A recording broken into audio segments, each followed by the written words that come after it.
Hey Internet, I'm simonsquibb, your host at the Good Luck Club podcast. Our mission is to help anybody out there that's thinking of starting a business do just that.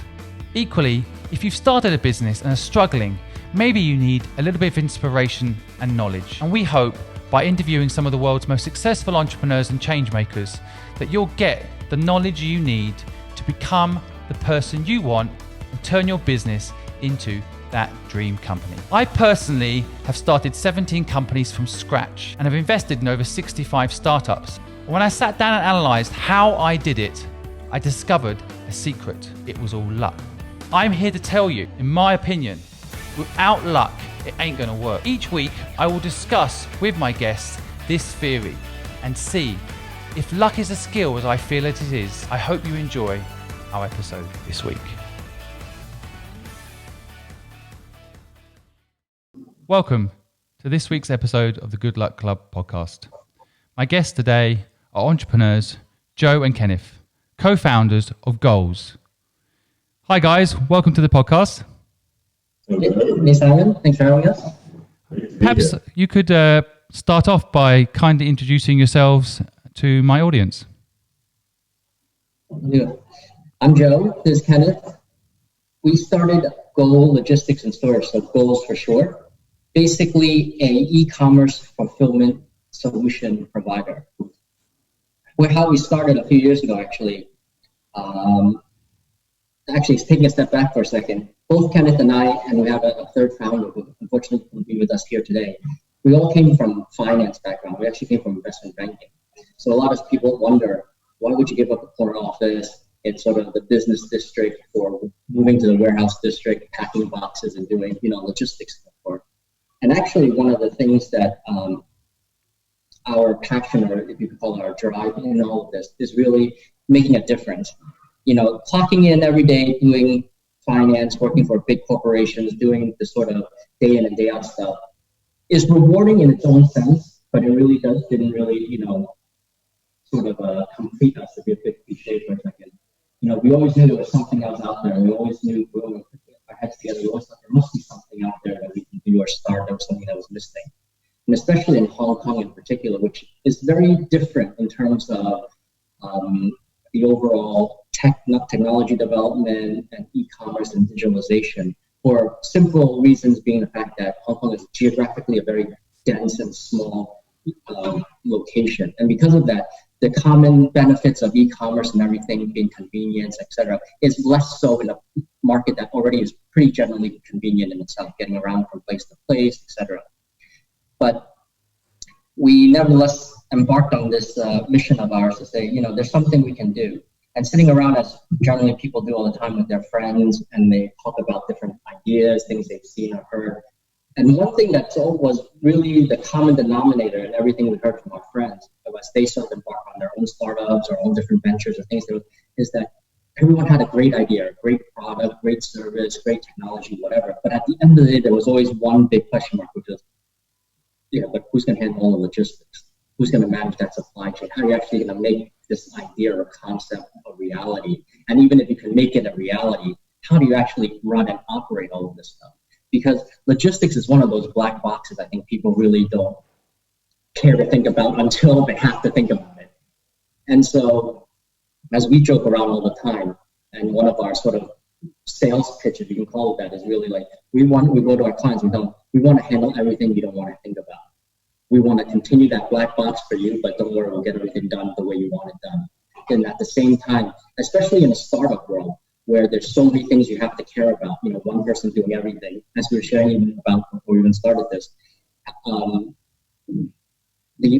the creativity and the passion behind a startup, I always feel, is the founders or the people that are really driving it should really focus on the service, the product, or the business, how to market, how to sell it. Really all the stuff behind the scenes to just get everything running is stuff that's vital to the company, clearly, but it's something you don't want to waste a founder's time doing. And so we embarked on a strategy that said, hey, why don't we do that work for you? And so out was born GOLS from all that. Fascinating. And your story, Kenneth? Well, Joe is quite humble in this sense because he was actually my ex-boss at Deutsche Bank. Yeah, I mean, I met Joe. We both, it's funny, all three founders all went to UPenn. And, we did our thing, and then we ended up being at Deutsche Bank together.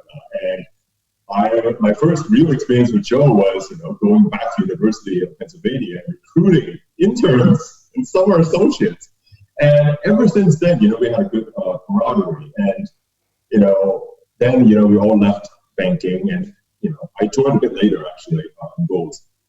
Jason and Joe started GOLS when I was still working in Beijing. But I come from the aspects of sustainability. If someone asks me, what do I do best? I call myself a Chief Sustainability Officer. Because I strongly and genuinely, and most importantly, passionately believe that every startup in 2020 should have an angle that actually looks after the world that we all live in. So now, even as a logistics company, we are doing a lot of sustainability tech and solutions as well. So now we feel like the company is more complete now because all three of us are able to do what we are best at, and more importantly, what we actually love to do every day. Well, I think that's a key element, isn't it, that a lot of people overlook. Enjoy it and know your area. I think definitely one of the downsides to a startup is that you end up doing lots of things you don't enjoy. Kind of what your service is also offering, right? You don't have to worry about that black box. Yeah, it's pretty interesting. That's actually, and it's a funny twist to our startup or our startup story or the business we do, because it's exactly that. A lot of people, generally, as we speak to friends, clients, customers, etc., it's one of those things where at the end of the day they come back and say, "I'm really glad I don't have your job." I don't have to deal with the stuff you have to deal with every day. They'll get, as customers always do, and we've all done e-commerce, I'm sure. We've all dealt with logistics providers that have missed the orders, lost your order. Things always go wrong. I mean, it's always the case. And I'm not saying we're perfect. It's no different, to be honest. There's always things that snap loose. But the real important thing behind it is that we work to fix it, and we'll make whole on it, right? So yeah, it might be a day late, but it'll get there, type of thing. Whereas most people that we've seen struggle in this aspect anyway and there's many services out there, there's drop shipment type services, etc. But that kind of service still puts the owners back on the startup or the company, because you have to negotiate with the logistics company. You have to figure out how to work their system. They might have a great platform for you to use, but the problem is you're still doing that yourself. And that's really the leg now that I think in this new world, that, and especially, I guess, in a post-COVID world, I think even more so that will be prevalent, because if people are working more from home or more a distant, call it that, working environment, that logistics becomes even bigger. And when we talk about logistics, and what Kenny was alluding to in his sort of brief intro, it's like, when we look at logistics, we don't actually look at delivering a box from point A to point B. We look at logistics as everything you have to plan and coordinate to make something happen. So it could be as simple as even getting an order from your website to your logistics provider, to getting that item that was ordered from the vendor's warehouse or the merchant's warehouse down, and then the pick and pack, and then ultimately to get to the customer. But then, more importantly, and nowadays it's also becoming very prevalent, is the reverse logistics. What happens if it's not what was ordered, the wrong color, it doesn't work, there's a warranty defect, et cetera, et cetera. And that's the stuff where using technology and using what we've developed over the last few years is hopefully trying to capitalize. So basically, really front to back, you literally just put it in, plug and play, and you're off. I think it's a really interesting service. Was it a hard decision to, I guess, Joe, I'm asking you, give up being the boss and start this business? Another ongoing internal joke that my other co-founder, Jason, and I always joke about is that, I'll skip the language part, but actually, basically, having to clean up other people's mess, let's call it, and deal with all the stuff that no one wants to deal with, you end up doing a lot of really, I don't even call it mundane tasks, just tedious tasks, right? You're moving boxes, you're dealing with just counting inventory, whatever, and as a startup, there's no hierarchy really in a startup, the way I look at it, right? Everyone, is sort of a stakeholder in the business. And because of that, friends, when I sit around dinner again, they'll look at me like, why? You were sitting in, like I said, in an air-conditioned office, nice, everything's nice. You have your suit on, you get your coffee, et cetera, et cetera. I'm like, and I'm not saying that's not good. I mean, there's part of it, but there's something about me sitting in my warehouse even now, even to this day, and I've been doing this for quite a few years already, but coming in and just seeing all the boxes stacked properly, everything's going on, just think about all those orders getting fulfilled and people getting what they want, hopefully, and the right thing, of course, that, it's kind of, maybe it's really a minor point, but it does make me feel like, I've actually achieved something, I've made a difference. I mean, in a very, I'm not saying I've changed their lives in any way, but it's just something that says, this was something that now smoother, more efficient, people have less headaches to deal with, and actually helps. If I may add, Simon, it's my thrill of being involved with GOLS things, and I'll be completely transparent with you because that's how we are as a team, right? One penny that we save for a startup per shipment goes a pretty long way. Yeah. We work with a lot of startups, like a lot of Hong Kong-born companies, right? We go in with them and we actually help them strategize, not just on cost savings when things are more efficient, because clearly there are cost efficiencies, but also what you take that cost savings and use it to what we call as channel discovery. How do we take their efficiency and make them more competitive in the global market? That's something, it's kind of like almost tell Joe, we almost as if we're running our own little incubators / accelerators for startups needing logistics services, because we love giving input. We love, working with founders and empower them to be better. And my joke has always been, what is Hong Kong famous for around the world apart from a financial capital, right? What brand of a Hong Kong product that apart from Lee Kong Kee, which is a sauce, that is actually well known around the world, right? If what we do can help that one Hong Kong brand become a truly global brand, frankly, I think we have done our mission of what we started out as an e-commerce provider. So. I feel your passion, and as someone that lived in Hong Kong for 20 years and built a few Hong Kong brands, I was always, somewhat frustrated that Hong Kong brands weren't championed as heroes more often. It was still the foreign brands coming into Hong Kong that were given the kudos, and I always felt, even to this day, I feel like there's an opportunity, and it sounds like you guys are part of that movement to like really champion support the local brands to go global and like you say, be efficient and competitive. So it's actually, I get very excited when you talk, because I see it, and it's nice. It's nice to see. It's nice to have you guys in Hong Kong doing that for Hong Kong. And I totally agree. Hong Kong deserves, frankly, it's got lots of very smart people who work really hard. It deserves to have more international brands, and I kind of love that purpose and drive that you guys have. I mean, just digging a little bit deeper, maybe Ken, if you could tell me, what you were in Beijing before, and you kind of quit your job. I mean, were your parents entrepreneurs? Or what's the background here? How did you? Was it the sustainability piece only, or what was it? Well, my family is in real estate development as well as OEM manufacturing. So you can say I was born from a family of Shenzhen-based manufacturing and hospitality, because we built hotels, right? And this, I suppose, like as you grew up, we travel a lot of different countries. I moved from Hong Kong to Taiwan to Japan to Vancouver and Japan. I've lived in 9 different cities by now. So, again, I always consider myself very privileged in the sense of having the exposure. And of course, being able to join a big investment bank and have Joe as a boss. But he looks quite young, right? I mean, it doesn't look like a typical MD. Yeah, he does. Anyone listening to this on Spotify or Apple Music, you need to Google these guys. Yeah, I think you both look young. Okay. Yeah. So, I mean, back to the question, it's kind of like, I think my passion comes when it comes to working with startups.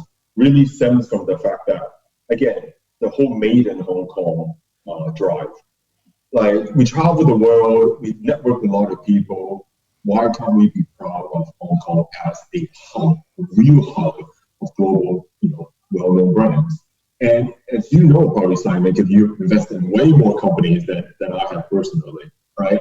Sometimes it just takes that one or two extra motivating factors to help a brand really go big. And this ecosystem that we built up here, and one of the reasons, frankly, why we got involved with Start Me Up Hong Kong, is finally we have solutions built in technology-wise or other platform-wise where we actually can believe we can take Hong Kong startups to the next level. And this is why in 2020 we officially became a supporting organization of the Start Me Up Festival through Global Citizen Capital. So in many ways, we're very excited to see what comes out in the next 10, 15 days. And more importantly, at the end of Start Me Up Hong Kong Festival, then it's actually the time for us to get to work and look at those startups that have pitched and see how we can help them. And in your personal kind of entrepreneurial journey, I mean, I feel like this is not your first step into it.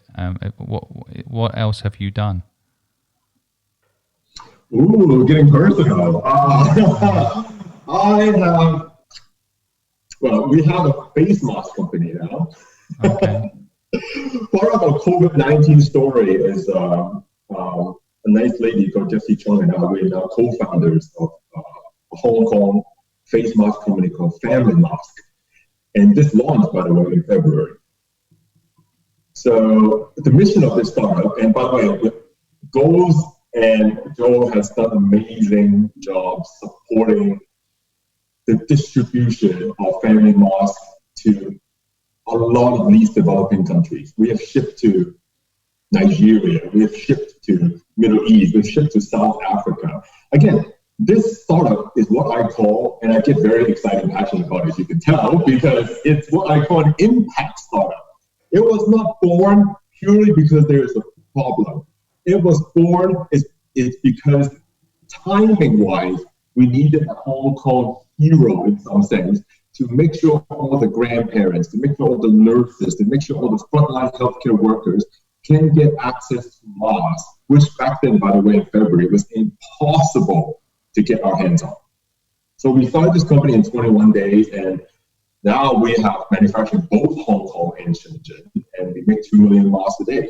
Wow. So again, is it a big startup? It was never born to make sure that we can fundraise and go for Series A, Series B, Series C. It was born literally just to take surgical grade PPE, FDA approved, into the hands of the Hong Kong community that needs it. And now, as I tell Joe, frankly, we're retired in Hong Kong because Hong Kong already has all the support it needs in terms of facial masks. Now we export our technology and our e-commerce expertise around the world. Well, Hong Kong's now pretty much a case study on how to recover from COVID. And, all my friends in Hong Kong are making me quite jealous because I'm stuck in London where we're still in somewhat of a panic mode. And, Hong Kong's back to normal. And I think that, it's a fascinating side point. I will also, if I'm allowed, I put a family mask in the comments as well, so people are aware of what you're doing there. But I can tell you, in England, that's a needed service for sure. I mean, the whole WHO manifesto around like you don't need a face mask was partly because of a supply problem. Everyone can see that. It's been pretty transparent. They wanted to keep the face masks for the frontline staff. That was their pitch. But of course, they were saying to the public, you don't need it, which means people in England for the last 8 weeks have been walking around not thinking they need to wear a mask, which is just crazy. And it's really all to do with a supply problem. It's got nothing to do with the true effects of if you've got COVID and you've got a mask on, the chances of it spreading are reduced. It's obvious. But for some reason, WHO is like, it doesn't really make a difference. What? It's all to do with supply problems. So you've really, that's amazing. You've stepped up there and filled, I think, a really big gap. And it's actually awesome that you can, I guess, lean on GOLS to kind of, GOLS can be a facilitator of many things like that, right? That's pretty exciting.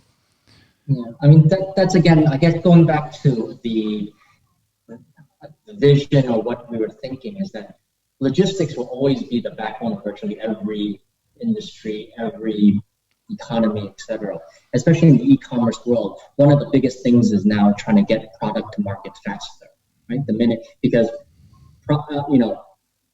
taking out sort of the current COVID and all of that situation, even in a sort of subnormal economy, the problem that the trends that come and go are really quick. And whether or not the right products get into the right people's hands at the right prices, that's the thing that logistics is a big driver. Cost and efficiency becomes a big thing. And part of this pairing of the three of us, basically, that's quite profound, is that, imagine you had any of your startups and you're looking for a logistics provider. You're basically looking for someone just to ship boxes for me from point A to point B, generally a warehouse, the common stuff that you think about. But then in walk myself, Kenneth, or my other partner, Jason, and without knowing our backgrounds, we come in with actually your business model. You could think about doing this because you'll save, you get percentage of margins here, which then and then think about your next capital raise, or if you want to do capital raising, if you set it up this way, your company is actually a better position and plus behind because and people are a little bit taken back, like, wait a minute, like I just want to know how much it costs. I want to know how much it costs to ship a box from Hong Kong to to London, whatever. How can you become and it's like, and they're like, wait, so, and then this is where the story starts, and this is where the human side of the story, where people are, but what, how, and to Kenny's point, why he jumped to saying, we're like an incubator or an accelerator in a sense, because not only are we helping you with the operations, on the side, just because, again, we just like sharing, because I think in the startup world, that's what it is about, right? There's really no one, even for us, there's no one company that can do everything in this world. I mean, I know a lot of companies are trying to do that, and good luck to them. I'm sure, some actually come close, I guess, or getting there. But I think that in truly in a post-COVID world and a new economy and the way that life is going to be, you really need that partnership and that sort of trust within the community that, someone's out there to look out for you. And that's why we tend to work with, or at least we try to work with a lot of startups, because we know the problem. So what we do is that we try our best, even on quoting prices and everything, is that it's all on a sort of per use basis. So everything is variable. So when you face situations, downturns, downdrafts, your company really can, at least at some point, at least we're doing our part to help you sustain that business, or get over the hump, if you would, in that period of time, while still being able to generate business and driving that.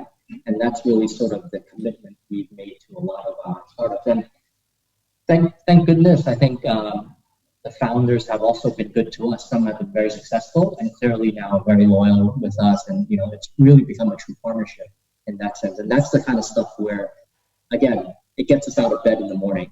I'm not saying, I'm not trying to make it seem like we're changing the world in any way, or many more people are doing, way more impactful jobs. But just in that sense, just helping businesses sustain and run. And that's really the local economy, that those are the people they hire, and that's what keeps, keeps everything turning over.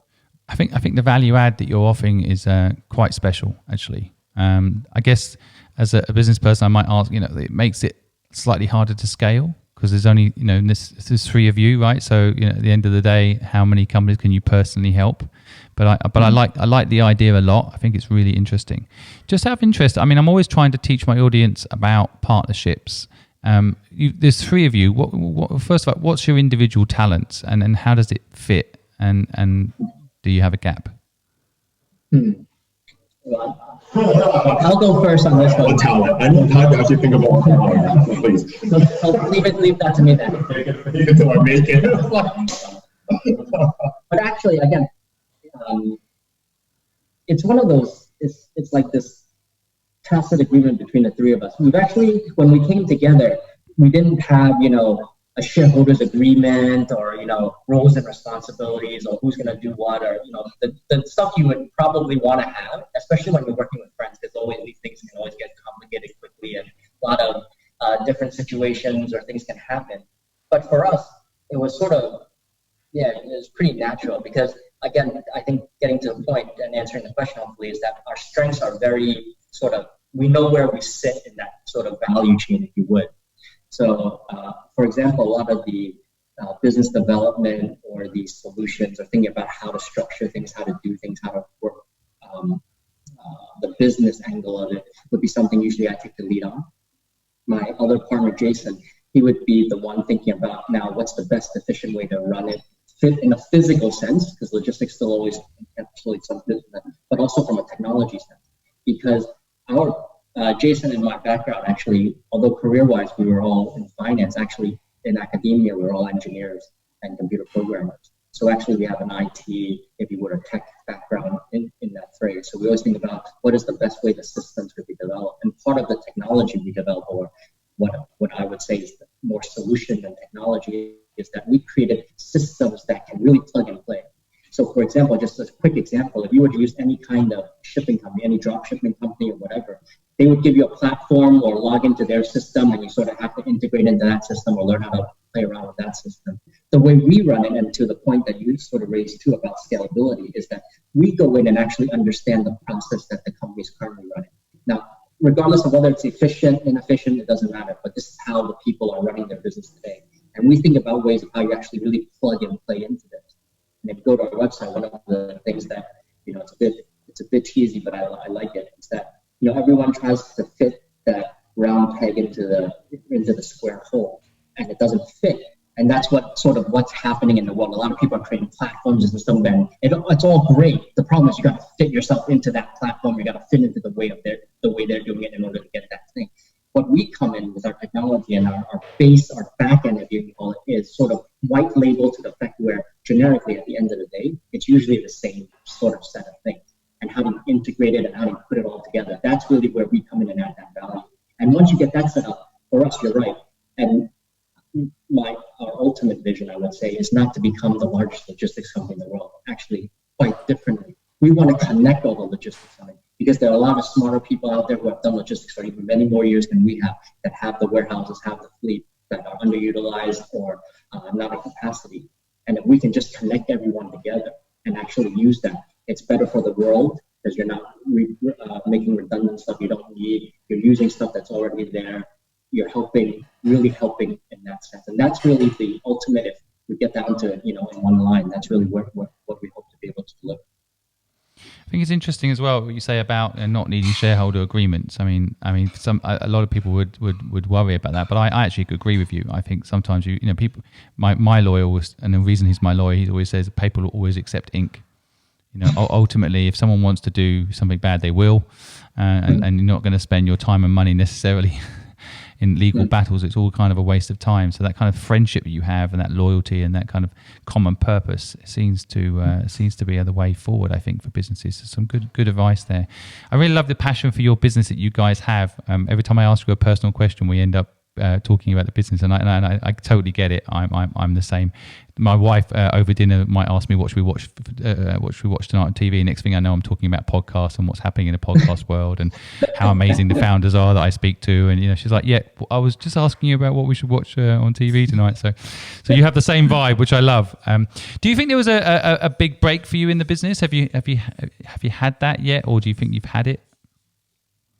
I think from day one, one of the things that we've been very proud of is that the entire business up till now, we have taken zero outside investors or zero capital. So we've done everything organically or with our own sort of startup fund, which to be honest, relatively speaking, was not substantial, in fact. And why, to the point, is that I think we lucked out in a sense where our first client was actually quite a major corporation, actually, that sort of, and where luck, as one of the things we talked about, is luck plays a part in this, is that it just so happened we got in at the right time, and they needed a service provider that could be more flexible and doing the model that we set out to do, which is something to say they had a specific need that they needed to fulfill. Their systems were run this way, so the usual suspects, if you would, in the market couldn't necessarily do it or wouldn't do it unless you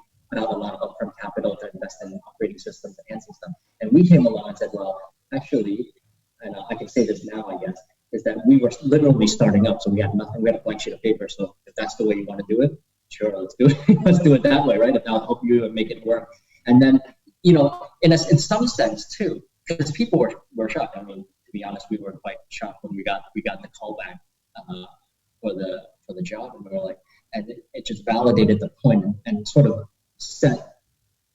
cemented the fact that the vision we were talking about before we even took one step into this world, if you would, really then solidifies that, hey, if it works for them, then I think we clearly have something, and we just need to keep building on that.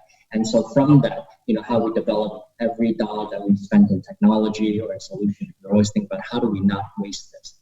So, you hear a lot of especially in the sustainability world, about e-waste. And usually it talks about old hardware, printers, phones, and all that kind of stuff.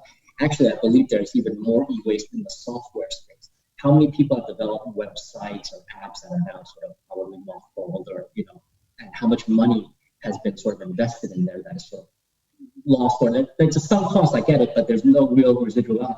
What we're trying to do is help to extend the life of that system that you have, or extend the life of what you already built, or really can do stuff within it without having to necessarily mothball the whole project or restart. And that's our version of, again, in the sustainability world, playing on that is that e-waste that we're trying to help people save. And again, from a startup perspective, saving every penny, every dollar really does make a difference, especially in the first few, days, months. So that's really what we've really focused on in that regard.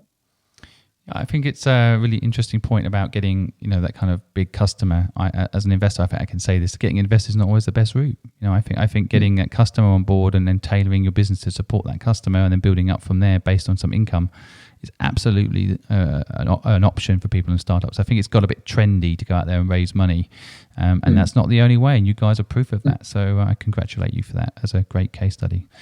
I guess, I actually feel like I need to have you guys back on the show. Maybe after the Start Me Up event, I can have you back on and we can have a much longer podcast interview. But I'm kind of restricted on time for this, so I've got to draw it to a close, although I haven't got through half the things I want to ask you guys. But maybe I can just kind of close this first podcast together by just asking you guys, maybe, it's a bit cheesy to use your terminology a few times, but what if you went back to your younger selves and gave some advice to people listening out there that might be wanting to start their own business in Hong Kong right now or anywhere in the world? What advice would you give your younger self? I'm very lucky in the sense where, and I think this is why I love working with startups, because you see a part of yourself in all these startups is somehow clockwork. Right? I mean, it's serendipity, is, whatever, spiritual reason, whatever it may be. And sometimes I'm working with startup younger entrepreneurs. So I have done exactly what you just asked in the sense of what advice would I give my younger self. You know what I did, Simon? I started teaching. I started essentially Hong Kong's first young SDG leadership program, where now all my students are from the top schools in Hong Kong, and they meet me every week. And it's a 10-week program where I literally help them start their own impact startup. And the startup is defined as three things. It could actually be a company, it could be a charity project, and it could be just building a community. My youngest student is 11 years old. And he probably knows the SDGs more than I do in terms of the technical parts of each SDG, right? So I've been asked this question before, and I finally decided, instead of just telling people what they should do, might as well get my hands dirty and wet and just give them a full lesson. And I didn't realize the Hong Kong community would embrace it this well. And we're already in our second cohort. And hopefully, with all the things that's going on in Hong Kong, if the youth can actually become more sustainable at the high school level, can you imagine the amount of good or social good that they can create once they get into college and influence other people? And in the first job, in the first startup, again, we're trying to build a virtuous cycle here. And I think it all starts with education. So I'm very glad that I got that motivation to do this program a while back. So very grateful for that experience.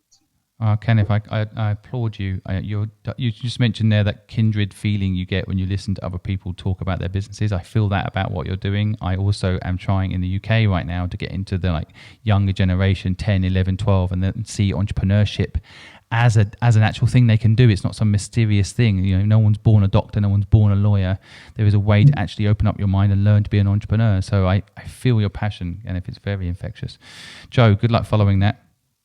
Yeah, I know. I was going to say, I'm going to have to go back to a boring answer then now. Yeah. Because, no, But honestly, I think if I could just go back to my younger self, it would be to, again, part of the language, just get off my butt and then go out and do it. I mean, I wanted to start a business all along, but it's always that first step because you're worried because you give up your income, and you have to self-sustain. I mean, you have to live, you have to eat, you have to pay rent. And I always say the drug that is the sort of monthly paycheck or the paycheck really is difficult to get off. But I think that, especially in the world that I see for myself in the latter half of my life, I guess, and also for my kids as well, I have 2 boys, and something that I want to instill in them is exactly what Kenny's doing with the younger, is that don't think that you're restricted because of age or anything like that. One thing that I think you might agree to this is that the whole way education, schooling, and everything for them, for my kids, I'm thinking of the next generation,